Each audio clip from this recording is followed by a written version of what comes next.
Anaesthesia वाले क्या करते हैं, बीएस एनेस्थीसिया ये जो हॉस्पिटल में बेहोश नहीं करते पेशेंट को ऑपरेशन से पहले, तो वहाँ पे जो इंजेक्शन वगैरह लगाते हैं उसकी डोज़ वगैरह डिसाइड करने, इस तरह की चीज़ें वो एनेस्थीसिया वालों के ज़िम्मे होती हैं, ठीक है। और वो सर्जन ने ये काम नहीं करना होता, एनेस्थीसिया वाले ने ये काम करना होता है यूजुअली। तो एनेस्थीसिया जो समझ लें कि बेहोश करने वाला जो मामला है वो उसके कंट्रोल में होता है। और इसमें इवन एमबीबीएस वाले लोग भी स्पेशलाइजेशन करने के लिए जाते हैं एनेस्थीसिया में और स्पेशलाइजेशन कंप्लीट करते हैं। बहरहाल सर्जन्स के साथ असिस्ट के तौर पे काम करेंगे ये लोग। और स्कोप के हवाले से इनका अच्छा स्कोप है, जहाँ जहाँ ऑपरेशन थिएटर्स बने होते हैं ऑपरेशन के अंदर वहाँ पे ये रिक्वायर्ड होते हैं। ज़्यादा डिटेल मालूम नहीं है स्कोप के हवाले से, किंग एडवर्ड करवा रहा है। इसके अलावा हमारे पास एनेस्थीसिया कौन करवा रहा है, बी एस एनेस्थीसिया। अभी के लिए मेरे दिल में किंग एडवर्ड ही आ रहा है, इसके अलावा बहुत ज़्यादा इदारे नहीं करवा रहे बी एस एनेस्थीसिया। मेरिट इसका बहुत हाई होता है।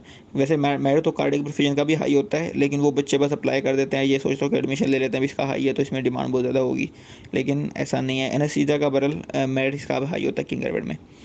आगे हम बात करते हैं गैस्ट्रोएंटरोलॉजी की। ये रिसेंटली एक दो साल पहले निश्चित ने एलाइड साइंस प्रोग्राम शुरू करवाए हैं, तो उन्होंने ये नया एक प्रोग्राम शुरू करवाया है एलाइड साइंस में गैस्ट्रोएंटरोलॉजी, जो कि ये जो हमारे पास क्या कहते हैं इसको, जिगरो मैदा, ठीक है, बात खुद के जिगरो मैदा, वो तो है वैसे हिपैटिक होता है।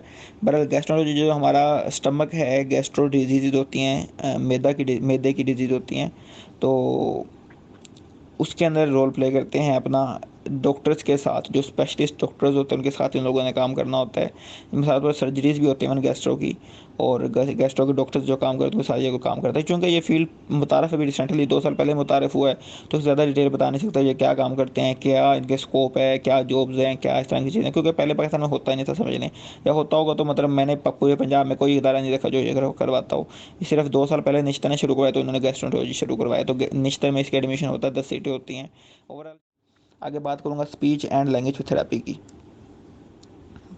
एक ये मैं आगे ना आगे बस इन फील्ड्स का मैं बता देता हूँ एक बारे में। स्पीच एंड लैंग्वेज थेरेपी है, तो ये वो लोग जिनको बोलने में बता दो ज़ुबान में लुकनत होती है, बोलने का बड़ा इशू होता है, ठीक है। तो उन लोगों को बोलना सिखाते हैं। बात को कोई बंदा कोमे में चला गया, कोई और उसका इशू हो गया, टंग डैमेज होगी, टंग के अंदर उसका कोई इशू बन गया, इस तरह की चीज़ें, तो सब प्रैक्टिस वगैरह करवाते हैं। डिफरेंट टेक्निक्स होते हैं जो ये लोग लर्न करते हैं, उसके बाद ये लोग उन लोगों को जिनका ज़ुबान में मसला होता है उनको ये बोलना सिखाते हैं, ठीक है। तो ये हो गया हमारे पास एक इसका काम क्या होता है। फिर आगे कौन कौन से करवा रहा है, किंग एडवर्ड करवा रहा है, इसके अलावा शायद ही कोई करवा रहा हो, ज़्यादा मैंने देखे नहीं इदारे।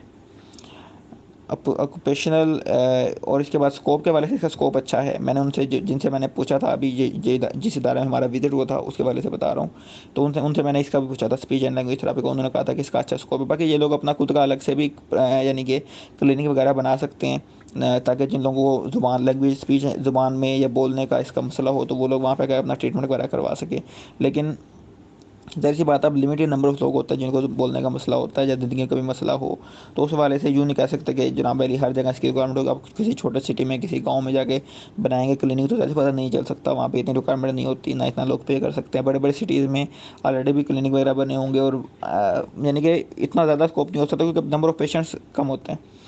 लेकिन ओवरऑल ये इसका स्कोप ठीक है, ऐसा नहीं है जैसे आप थोड़े से प्रोफेसर की उसकी डिमांड ही कोई नहीं, तो लेकिन इसकी डिमांड बदल होती है सोसाइटी के अंदर मौजूद। बस आइडियोलॉजी, आइडियोलॉजी वाले एयर का काम करते हैं। एयर वाले जो डॉक्टर होते हैं, स्पेशल सर्जन होते हैं, ईएनटी सर्जन भी काफ़ी कहते हैं, ear nose and throat surgeon, ENT surgeon, ENT doctors, तो उनके साथ ये लोग आइडियोलॉजी वाले काम करेंगे, खासतौर पर ऑपरेशन वगैरह के अंदर या उनके क्लिनिक वगैरह के अंदर आइडियोलॉजी वाले एयर के डॉक्टर्स के साथ खासतौर पर काम करेंगे। उसमें फिर जो भी कि पेशेंट्स आते हैं, ट्रीटमेंट्स होते हैं ऑफर, उसके अंदर ये अपना रोल प्ले करते हैं साथ असिस्टेंट के तौर पे, ठीक है।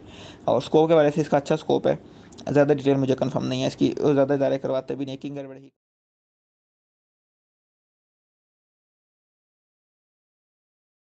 ऊपर बताइए, वो भी किंग गड़बड़ करवाता है। इसके अलावा रीनल डायलिसिस टेक्नोलॉजी है। ये जो है ना, ये क्या होता है जैसे हमारे जिन लोगों के गुर्दे ख़राब हो जाते हैं, तो बाद का गुर्दे निकलवाते नहीं हैं वो, बल्कि क्या होता है कि उनके डायलिसिस सेंटर में जाते हैं। वहाँ पे डायलिसिस का मतलब ये है कि बॉडी से एक साइड से खून निकालेंगे। बल्कि आप लोगों ने पढ़ ही लिया होगा, डायलिसिस मैट्रिक में भी दिया हुआ है बायोलॉजी के अंदर, और एफएससी में भी कहीं ना कहीं दिया हुआ मेरे ख्याल में, होमोस्टैसिस वाले यूनिट में।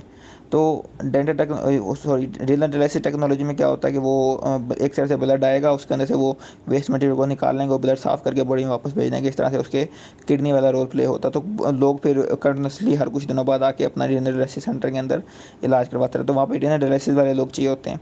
तो पाकिस्तान में बहुत ज़्यादा रीनल डायलिसिस वाले सेंटर बंद नहीं रहेंगे, मजीद बढ़ते चले जाएँ। लेकिन वैसे हमारे अपने कॉलेज जहाँ पे जिन्ना हॉस्पिटल है, यहाँ पे रीनल डायलिसिस का सेंटर बना हुआ है। तो जहाँ जहाँ पे ये सेंटर बने होते हैं प्राइवेट हॉस्पिटल्स के, जहाँ पे गवर्नमेंट के, वहाँ पे इन लोगों की रिक्वायरमेंट होती है। इसका स्कोप अच्छा है, डिटेल नहीं बता सकता।